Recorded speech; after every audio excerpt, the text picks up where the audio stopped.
Sector 12 लघु सचिवालय में जिला निर्वाचन अधिकारी एवं उपायुक्त विक्रम सिंह ने प्रेस वार्ता कर चुनाव संबंधी जानकारी दी और कहा कि इस बार हमने पहले की अपेक्षा ज़्यादा बूथ बनाए हैं और जितने भी सोसाइटी हैं उन सभी में बूथ बनाए हैं ताकि वहां लोग अपना वोट डाल सकें। इसके अलावा जिसका वोट नहीं बना है वह अपना वोट 2 सितंबर तक बनवा सकते हैं। इस बार 6 विधानसभा हैं, लगभग 17,78,000 मतदाता मतदान करेंगे, जो कि पिछले लोकसभा चुनाव से 38,000 ज़्यादा है। जैसा कि इलेक्शन कमीशन ने अनाउंस किया है, 1 अक्टूबर को पूरे हरियाणा में वोटिंग होगी और 5 अक्टूबर को रिजल्ट घोषित होंगे। जैसा कि माननीय चुनाव आयोग ने इलेक्शंस अनाउंस करे हैं हरियाणा में भी, तो 1 अक्टूबर को हरियाणा में इलेक्शंस है और 5 सितंबर से नॉमिनेशन की प्रक्रिया शुरू होगी। तो इसके तहत जो तैयारियों में हमने अब की बार जो बूथ बनाए हैं, तो 1650 बूथ हमारे बने हैं, तो जो कि पिछली बारी जो पार्लियामेंट के इलेक्शन अभी हुए थे तो उससे 181 बूथ ज़्यादा है। तो ये भी पूरे हरियाणा में सबसे ज़्यादा बूथों की संख्या फरीदाबाद में ही है। तो 6 विधानसभा हमारी है यहाँ पे, तो जिसमें टोटल जो मतदाता हमारे हैं, और वो भी पिछली बारी जो पार्लियामेंट्री इलेक्शन हुए थे उससे करीब 38,000 एक्स्ट्रा है। तो साथ ही मैं आप सभी के माध्यम से लोगों से आग्रह करना चाहूंगा कि 2 सितंबर तक आपके पास टाइम है। अगर किसी की वोट किसी भी कारणवश नहीं बनी या वोटर लिस्ट में नाम नहीं है तो कृपया करके चेक करके अपनी वोट बनाने का एप्लीकेशन आप डाल सकते हैं, चाहे आप ऑनलाइन डालें या फिर बीएलओ के पास में डालें। मतलब नए वोट अब की बार बने हैं, तो अब की बार जैसे मैंने बताया कि पिछली बार 17,40,000 के करीब वोट थे पार्लियामेंट्री इलेक्शन में, और अब की बार 17,78,000 के करीब वोट हो गए। जो लोग वोट देने जाते हैं वो आमतौर पर लंबी लाइनों से परेशान रहते हैं, तो उसके लिए क्या? तो इसके लिए जैसा कि पिछली बार देखने में आया कि कुछ जगह ऐसी थी कि एक लोकेशन पे कई बूथ थे, उसमें एक बूथ पे थोड़ी लंबी लाइन थी, बाकियों पे थोड़ी छोटी थी। तो अब की बार हमने रैशनलाइजेशन में काम करा है कि जहां पे लंबी लाइन हमें देखने को मिली या जो फीडबैक चाहे आरडब्ल्यूएस के थ्रू आया या बाकी आपके भी थ्रू आया, मीडिया पर्सनल्स के थ्रू भी आया, सभी जगह से आया, तो वो देख के हमने रैशनलाइज करे हैं। जहां पे ज्यादा भीड़ थी तो वहां से कुछ वोट हटा के दूसरे बूथ में लगाए या नए बूथ बनाए हैं। तो अब की बार जैसा मैंने बताया कि हमने 181 नए बूथ बनाए हैं। तो इसमें 57 बूथ हमारे ऐसे हैं जो हाई राइज में या जो ग्रुप हाउसिंग सोसाइटी है वहां पे हमने बनाए, क्योंकि देखने में ये आता था कि जो हाई राइज सोसाइटी के लोग हैं या फिर ग्रुप हाउसिंग सोसाइटी के लोग हैं वो कहीं ना कहीं कम वोट डाल रहे थे। तो ये इलेक्शन कमीशन की भी डायरेक्शंस है और हमने फरीदाबाद की 100% मतलब सारी की सारी सोसाइटीज कवर करी है। सभी आरडब्ल्यू से फीडबैक लेके या तो उनके सोसाइटी के नीचे बूथ बनाया या फिर 2-3 सोसाइटीज को क्लब करके हमने वहां पे बूथ बनाया। तो अब की बार हमारी आशा है कि जो सोसाइटीज हैं या बाकी जगह भी है वहां पे वोटिंग परसेंटेज ज्यादा होगी। साथ ही जो रूरल एरिया है वहां पे भी कुछ बूथ बने हैं, चाहे स्लम हो, स्लम में हमने अब की बार 54 बूथ बनाए हैं, क्योंकि वहां पे स्लम या फिर जो कंजेस्टेड हमारी कॉलोनीज है वहां पे, तो क्योंकि पिछली बार देखने में आया था वहां पे कंजेशन की वजह से कई लोग नहीं आ पा रहे थे या फिर अवॉइड कर रहे थे, तो वहां पे भी हमने 54 बूथ बनाया तो लोगों को आसानी होगी। पोस्टर, बैनर, विज्ञापन इनको लेकर तो बिल्कुल ही एमसीसी, क्योंकि 16 तारीख को जैसे कि माननीय चुनाव आयोग ने इलेक्शन अनाउंस करे हैं तब से ही एमसीसी लग गया है। तो सभी से सभी पॉलिटिकल पार्टीज को भी हमने आग्रह करा है कि एमसीसी का पालन करें, और साथ ही जो जितने हमारे स्टेक होल्डर्स हैं, चाहे प्रेस के थ्रू हो गए उसमें भी हमने इन्फॉर्मेशन दी है, चाहे जो हमारी प्रिंटिंग प्रेस है तो उनको भी हमने कहा है कि कृपया करके जो गाइडलाइंस हैं इलेक्शन कमीशन की उनका पालन करें। तो उनको उसमें इन्फॉर्मेशन लेनी होती है कि पब्लिशर कौन है उसकी इन्फॉर्मेशन लेंगे, कितने छपवाए हैं हमने वो लेंगे, और साथ ही जो बैनर छापेंगे तो उसमें प्रिंटर का भी नाम आएगा, तो ये चीजें उसमें छाप के देंगे। सुरक्षा और व्यवस्था दोनों पर ही किस तरीके से काम किया जाए? तो बिल्कुल ही जैसे लास्ट टाइम अगर हम देखें तो लास्ट टाइम भी फरीदाबाद में एकदम पीसफुल इलेक्शन हुआ है। अब की बार भी हमारी आशा यही है और हमारी तैयारी पूरी है कि अच्छी तरीके से इलेक्शन हम करवाएं। तो पुलिस हो चाहे सीएपीएफ हो, लास्ट टाइम सीएपीएफ भी आई थी, अब की बार भी आएंगी, तो सीएपीएफ हो या फिर हमारी जिला पुलिस हो या फिर हमारी एडमिनिस्ट्रेशन हो, सभी तैयार हैं अच्छे से इलेक्शन करवाने के लिए। लोगों से क्या अपील वो बता दीजिए। लोगों से मेरी अपील ये है कि अब की बार कृपया करके ज्यादा से ज्यादा संख्या में आप आए, वोट करें। तो आपकी सुविधा के लिए हमने अब की बार 181 बूथ और बनाए हैं, टोटल 1650 बूथ हुए हैं। तो जरूर आए, 1 तारीख को बड़ी से बड़ी संख्या में निकल के वोट करें, और साथ ही बच्चों से मेरा आग्रह यह है कि अपने पेरेंट्स से या फिर अपने रिश्तेदारों से जरूर पूछें कि वो वोट देने जा रहे हैं कि नहीं जा रहे, और नहीं जा रहे तो उनको प्लीज नज करके उनको भेजें कि अपने वोट का प्रयोग जरूर करके आए। की बार हमने कोशिश करी है कि सभी जितने भी हमारी ग्रुप हाउसिंग सोसाइटी या हाई राइज सोसाइटी है उन सभी को कैटर करके या तो उनके नीचे हमने बूथ बनाए, या फिर अगर उनके वोटर कम है किसी सोसाइटी में तो क्लब करके साथ में 2-3 सोसाइटी को क्लब करके तो वहाँ पे बूथ बनाए। तो अब की बार लोगों को आसानी रहेगी कि अपने सोसाइटी के नीचे जाके या साइड वाले सोसाइटी में जाके वो वोट कर सकते हैं। साथ ही जो स्लम एरिया भी हमारे हैं तो वहाँ पे भी हमने करीब 54 बूथ वहाँ पे बनाए हैं, और हाई राइजेज और ग्रुप हाउसिंग सोसाइटी में हमने 57 बूथ बनाए हैं। इसके अलावा जो अलग बूथ बने हैं जहाँ पे 1500 से ऊपर या 1400 के ऊपर जहाँ पे वोट थे वो भी हमने स्प्लिट करे हैं।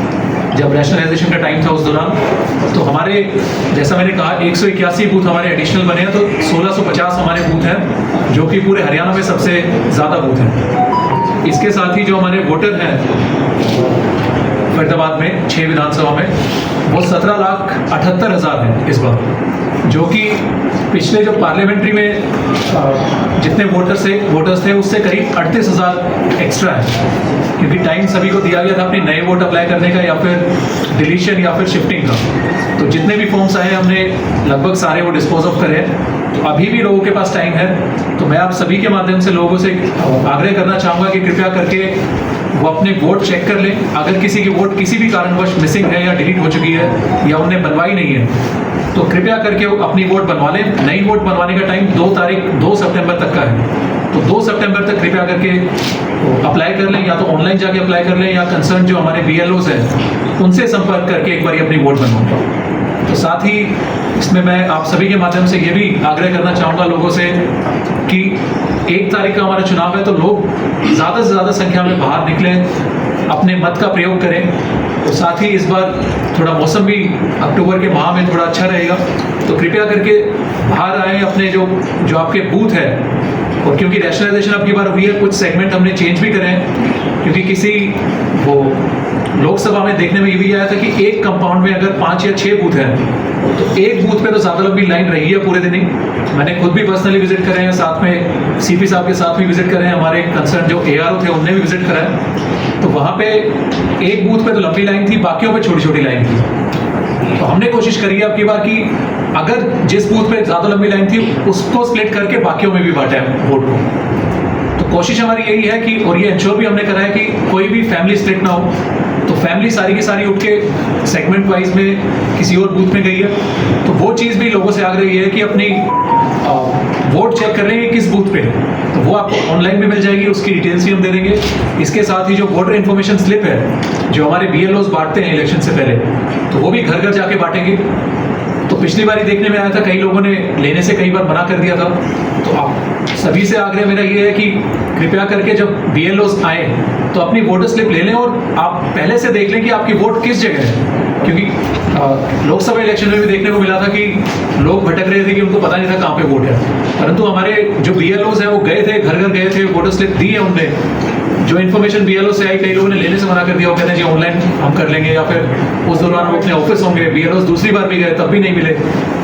तो कृपया करके अपनी वोट भी चेक कर लें कि किस बूथ पे है, तो पहले ही कर लें। और दोनों चीज़ चेक करनी है कि आपकी वोट है कि नहीं है, तो कृपया करके अभी अप्लाई कर लें, और है तो किस बूथ पे। तो ये इन्फॉर्मेशन आप सभी को देनी थी। साथ ही सारे पत्रकार बंधु यहाँ पे मौजूद हैं, आप सभी से भी मेरा आग्रह है कि कई न्यूज़पेपर्स में भी देखा है कि जो एडवर्टीजमेंट जो कर रहे हैं उसकी इन्फॉर्मेशन यहाँ पे नहीं आ रही है, तो वो कृपया करके आप इन्फॉर्मेशन यहाँ पे भी दे दें। और जैसे ही इलेक्शन अनाउंस हो जाता है, चाहे पार्टी के खर्चे में हो या फिर कैंडिडेट अनाउंस हो जाता है तो कैंडिडेट के खर्चे में हो, तो उसका एक्सपेंडिचर बुक होता है। तो चाहे कोई पेड न्यूज़ या फिर कोई एडवर्टीजमेंट, वो कृपया करके आप MCC गाइडलाइंस का कृपया करके ध्यान रखें। और कोई भी अगर ऐसी एडवर्टीजमेंट करते हैं या उसके रेट्स वगैरह हैं वो फाइनलाइज यहाँ से DPRO ऑफिस से वो भी रखे हैं, सेंट्रली हरियाणा गवर्नमेंट से भी हो रखे हैं, तो उसकी इन्फॉर्मेशन यहाँ पे प्लीज़ दें। तो इसके साथ ही मैंने अलग अलग मीटिंग्स जो हमारे जितने भी स्टेक होल्डर्स हैं सबके साथ मैंने ली है। तो चाहे वो हमारे नोडल ऑफिसर हो, 27 नोडल ऑफिसर हमने अपॉइंट करे हैं जो अलग अलग एक्टिविटीज़ के लिए, चाहे वो EVM के लिए हो गए, चाहे MCC के लिए हो गए, या मटेरियल मैनेजमेंट के लिए हो गए, या फिर मीडिया के लिए हो गए, या बाकी जितने भी हैं। तो 27 इस प्रकार के हमारे नोडल ऑफिसर्स हैं, तो उन सभी की मीटिंग्स भी ली हैं। साथ ही जो हमारे जो ROs रहेंगे, अब जो पिछले इलेक्शन में ARO थे तो अब वो RO रहेंगे, तो 6 RO हमारे हैं। तो 6 में से एक आरओ का ट्रांसफ़र हुआ है बल्लभगढ़ एसडीएम का, तो उनकी जगह जो नए एसडीएम आए हैं मयंक भारद्वाज, तो उन्होंने भी ज्वाइन कर लिया है। तो वो बल्लभगढ़ में आरओ रहेंगे, बाकी सारे हमारे सेम हैं। तो इसकी जानकारी भी आपको कंसर्न आरओ दे देंगे कि कहाँ पे नॉमिनेशन लेंगे और कौन कौन लेंगे वो, क्योंकि आरओ और एआरओ दोनों दे सकते हैं, तो एआरओ भी वो दे देंगे। तो और कहाँ पे वो नॉमिनेशन लेंगे, तो ये भी आप कृपया करके आगे बता दें। साथ ही एक चीज़ और देखने में आई कि पोस्टर या बैनर भी कई लोगों ने लगाए और हमारी तरफ से पहले दिन से ही कार्रवाई चल रही है उसको हटाने की। ये भी देखने में आता है कि जाके हटाए वो अगले दिन फिर से लगा दिया उन्होंने। तो पॉलिटिकल पार्टीज़ की भी हमने मीटिंग ली है, उनको भी हमने बताया कि एमसीसी के अनुसार वो कृपया करके कार्रवाई करें, तो उसकी उल्लंघना ना करें। तो साथ ही जो हमारे प्रिंटर्स हैं पूरे फरीदाबाद में, जितने भी प्रिंटिंग का कार्य करते हैं, उनकी भी मीटिंग मैंने ली है। उन सभी को भी मैंने कहा है कि कृपया करके अगर कोई भी आपसे छपवाता है तो उसकी इन्फॉर्मेशन पहले यहाँ पे दें, और साथ ही उसमें 3 इन्फॉर्मेशन ज़रूर छापें कि नंबर ऑफ प्रिंट्स कितने करें आपने, किसने आके पब्लिश करवाए, एप्लीकेंट है कौन है, उसकी डिटेल उसमें हो, और प्रिंटर का नाम। ये 3 चीज़ें उसमें ज़रूर होनी चाहिए। तो इसमें देखने में ये भी चीज़ आई है कि बिना नाम के या बिना इसके लोग छपवाते हैं, या फिर कहीं ना कहीं यहाँ से छपवा रहे हैं, कहीं और से छपवा रहे हैं। तो इसमें हमने छापामारी भी करी है कई प्रिंटर्स के पास में, तो वहाँ पे भी देखा है। तो हमारी कोशिश इसमें भी जारी रहेगी। अगर कोई इलीगली ऐसे कर रहा है तो उसकी चाहे प्रिंटिंग प्रेस पे भी अगर कार्रवाई करनी पड़े वो भी हम करेंगे, क्योंकि गाइडलाइंस इसमें सख्त है। और 1500 के ऊपर होती है तो ऑक्सिलरी बूथ हमें बनाना पड़ता है, जो पिछली बार हमने 103 बनाए थे। अब की बार हमने जो लिमिट है वो 1400 हमने जिले में कर दी कि 1400 के ऊपर हमारे कोई बूथ नहीं थे, परंतु रैशनलाइजेशन के बाद में कई जगह जो नए बोर्ड बने हैं तो उसमें 8-10 बूथ ऐसे हुए हैं जो 1400 के ऊपर है। तो 1500 के ऊपर मेरा आकलन ये है कि अब की बार 1500 के ऊपर तो कोई बूथ नहीं रहेगा। तो इससे भी लोगों को आसानी रहेगी कि वो अपना वोट जल्दी जाके डाल पाएंगे, और जो कई जगह जो एक आध जगह लाइन देखने को मिली थी तो वो भी अब की बार कम होगी। जैसे आपने कहा अभी के लोग पोस्टर लगा देते हैं और प्रशासन उतारता है, उसके बाद फिर दोबारा से करता है। उन लोगों के खिलाफ क्या कुछ कार्रवाई की जाएगी जो इस तरीके से बार बार? तो बिल्कुल ही उनको भी नोटिस दिए जा रहे हैं। कंसर्न जो हमारे एमसीसी के जो नोडल ऑफिसर हैं वो भी कर रहे हैं, और कंसर्न आरओ भी उसमें देख रहे हैं। अच्छा, एक चीज़ और मैं बताना चाह रहा था कि बूथ के साथ में ही तो जो पोलिंग पर्सनल भी हमारे होते हैं, तो बूथों की संख्या ज़्यादा है तो पोलिंग पर्सनल भी हमारे काफ़ी मात्रा में लगते हैं। अगर आप 1650 देखें तो 20% का मार्जिन लेके, और हर एक बूथ पे 4 लोग कम से कम लगते हैं। तो करीबन मैं अगर कहूँगा कि सारे लोग अगर मिला लें जो एडमिनिस्ट्रेटिव साइड से लगते हैं पोलिंग प्रोसेस के लिए, वो करीब 10-11 हज़ार लोग हमारे लगेंगे पूरे फरीदाबाद में। उसके साथ में पुलिस अधिकारी भी लगेंगे, पुलिस कर्मचारी भी लगेंगे। तो वो इसके साथ ही जो हमारे जो चाहे आरएएफ हो गई या फिर जो पिछली बारी बाकी सेंट्रल आर्म फोर्सेस आई थी तो वो भी अब की बार भी आएंगी, तो वो भी कर्मचारी हमारे लगते हैं साथ में। किस तरीके की सुरक्षा व्यवस्था रहने वाली सर चुनाव? तो सुरक्षा व्यवस्था पूरी, जैसा कि आपने देखा पिछले लोकसभा इलेक्शन में भी, तो अब की बार भी हमारी कोशिशें अच्छी रहे। वो पिछली बारी हमने पूरे फ्लैग मार्चेस भी करे थे, इलेक्शन के दिन भी मैं पर्सनली भी और सीपी साहब के साथ में भी हमने मिलकर दौरे करे थे। तो आपने भी देखा होगा कि सुरक्षा के लिहाज से कोई ऐसा कोई इंसिडेंट हमारे सामने नहीं आया यहाँ पे, और पीसफुली रहे। तो इसके लिए मैं आप सभी का भी धन्यवादी हूँ कि आप लोगों ने भी इतनी मेहनत करी, सभी पत्रकारों ने, चाहे मैसेज पहुँचाने में हो, चाहे बाकी जानकारी हो लोगों के लिए, वोटर्स के लिए, वो सभी आप लोगों ने दी। तो आपका भी इसमें काफ़ी अहम रोल है, और इस बारी भी वही अहम रोल आप सभी का भी रहेगा कि किस तरीके से हम ये चुनाव करवाते हैं। सर, ये क्वेश्चन था कि ऑटो रिक्शा के ऊपर एडवर्टीजमेंट हो रही है, इस पे आपकी क्या कार्रवाई होगी? बिल्कुल, ये जो ऑटो रिक्शा पे भी कर रखी है, तो इसमें डीसीपी ट्रैफिक को हमने लेटर लिखा है कि उसमें वो कार्रवाई करें।